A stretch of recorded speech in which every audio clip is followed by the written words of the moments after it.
السلام علیکم first year بیٹا ہم لوگوں نے ونٹر ویکیشن سے پہلے اپنا 4 چیپٹر سٹارٹ کیا تھا، اس کا نام ہے بچوں کو سمجھنا اور ان کی رہنمائی کرنا، اور اس کا ہم نے فرسٹ ٹاپک کمپلیٹ کر لیا تھا۔ آج ہم اس کا سیکنڈ ٹاپک کریں گے جو ہے مختلف عمر کے بچوں کے مسائل اور ان کا حل۔ اب آپ دیکھیں کہ ہر ایج گروپ میں جو ہیں وہ بچے ہوں یا بڑے ہوں، ہر عمر کے کچھ نہ کچھ مسائل ہوتے ہیں جن کو کہ حل کرنا ضروری ہوتا ہے۔ اب ان مسائل کا کس طریقے سے حل نکالا جائے، اس کے لیے ضروری ہے کہ سب سے پہلے ان مسائل کا تجزیہ کیا جائے کہ مسئلہ ہے کیا، اور پھر اس تجزیے کی روشنی میں ان مسائل کا حل تلاش کرنے کی کوشش کی جائے۔ بچے کی جو تربیت ہے اس کے لیے بہت ضروری ہے کہ جو غلط عادات ہیں یا جو رویے ہیں ان کو جو ہے وہ کم سے کم کیا جائے۔ بچوں کی اچھی تربیت کے لیے ان کا بنیادی آپ کہہ لیں جو ان کی فاؤنڈیشنز ہوتی ہیں ان کو ڈیولپ کرنے کے لیے ضروری ہوتا ہے کہ اس میں وقت کی پابندی کی جائے، ان کے جو بھی مسائل ہیں ان کو کم سے کم کیا جائے، ان کی جو بنیادی کمزوریاں ہیں جس کی وجہ سے مسائل بڑھ رہے ہیں ان کو جو ہے وہ ایلیمنیٹ کیا جائے، انہیں کم سے کم کیا جائے۔ تو 3 سے 10 سال تک کی عمر کہ جیسے یہاں پہ لکھا ہوا ہے کہ بہت سے بچے جو ہیں وہ آپ اکثر دیکھتے ہیں کہ جب دوسرے بچوں کے ساتھ تو وہ کرتے ہی ہیں کسی بھی وجہ سے، آپ کہہ لو کہ رانگ بیہیویئر یا کوئی بھی، جو آگے ہم جو سارے پرابلمس پڑھیں گے جس میں ہے کہ حسد کا ہونا بچوں میں، یا ڈر اور خوف کا ہونا، یا غصے کا اظہار، تو وہ بچوں کے علاوہ جو ہیں اس عمر کے دوسرے بچوں کے ساتھ ساتھ کرنے کے بجائے اپنے گھر والوں کے ساتھ، ماں باپ، بہن بھائیوں، رشتہ داروں کے ساتھ بھی اسی طرح سے برتاؤ کرتے ہیں جس میں غصہ بھی آ سکتا ہے، یا کوئی بھی ایسے مسائل جو کہ گھر والوں کو سمجھنا اور ان کو سنبھالنا مشکل ہو۔ تو ہر عمر کے بچوں کے ضرور کوئی نہ کوئی مسئلے بھی ہوتے ہیں، ان کو سامنے رکھتے ہوئے اس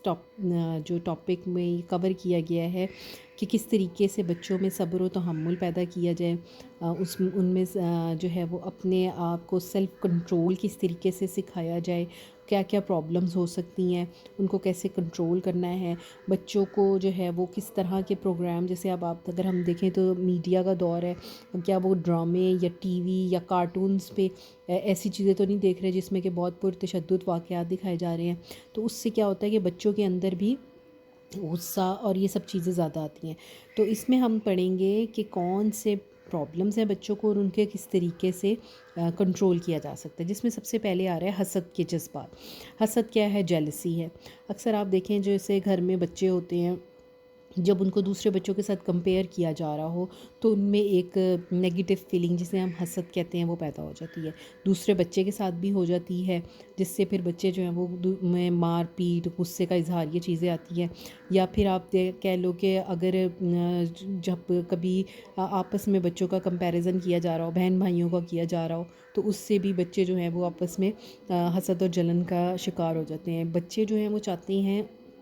کہ وہ پوری فیملی کے لیے، پورے خاندان کے لیے ایک توجہ اور پیار کا مرکز بنا رہے ہیں، تو جب انہیں وہ چیز کم لگتی ہے یا انہیں یہ محسوس ہوتا ہے کہ ہم سے زیادہ دوسرے بچے کو اہمیت دی جا رہی ہے یا کسی دوسرے بچے کی زیادہ تعریف کی جا رہی ہے، تو پھر ان میں حسد یا جلن کے جذبات جو ہیں وہ پیدا ہوتے ہیں۔ اسی طرح سے دوسرے بچوں کی چیزیں دیکھ کر کہ کسی کے پاس بہت اچھے ٹوائز ہیں،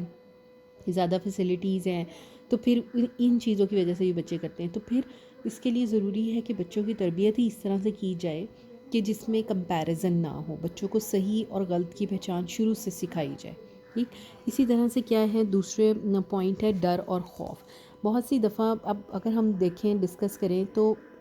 بچوں میں ڈر یا خوف نہیں ہوتا، بلکہ یہ گھر میں ہی جو ماں باپ ہیں یا بڑے بہن بھائی ہیں وہ ہی بچوں میں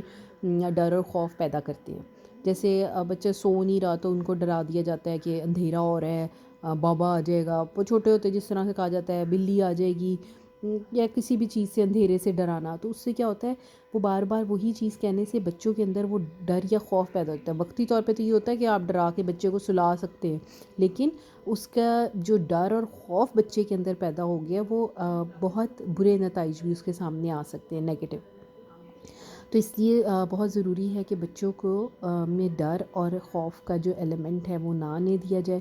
ان کو اگر آ گیا ہے تو اس کو آپ یہ نہیں کہہ سکتے کہ ایک دن میں ختم کیا جا سکتا ہے یا بات چیت سے ہی ختم کیا جا سکتا ہے. اس کے لیے بہت ضروری ہے کہ بچوں کی جو ہے وہ اس طریقے سے رہنمائی کی جائے کہ ان کا وہ ڈر اور خوف ختم ہو جائے. جیسے یہاں پہ بھی ایگزامپل دی ہوئی ہے، اگر بچے جو ہیں وہ اندھیرے کمرے سے ڈرتے ہیں تو اس کے لیے یہ ضروری نہیں ہے کہ انہیں کسی اندھیرے کمرے میں بند کر دیا جائے اور پھر انہیں کہا جائے کہ آپ یہاں جاؤ، یہاں کچھ نہیں ہے. تو اس طرح ان کا ڈر ختم نہیں ہوگا، بلکہ بچے جو ہیں وہ اور زیادہ خوف زدہ ہو سکتے ہیں. اس کا طریقہ یہ ہے کہ ان کے کمرے میں ہلکی روشنی رکھی جائے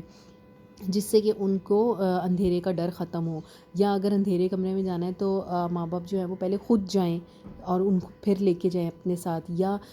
جا کے دکھائیں کہ دیکھو کچھ بھی نہیں ہے بیٹا، ہم چلے گئے ہیں. تو اس طریقے سے جو ہے وہ ان کا ڈر یا خوف ختم کیا جا سکتا ہے. سب سے پہلے تو ضروری یہ ہے کہ ان کو ان طریقوں سے ڈرانا ہی بہت غلط ہے.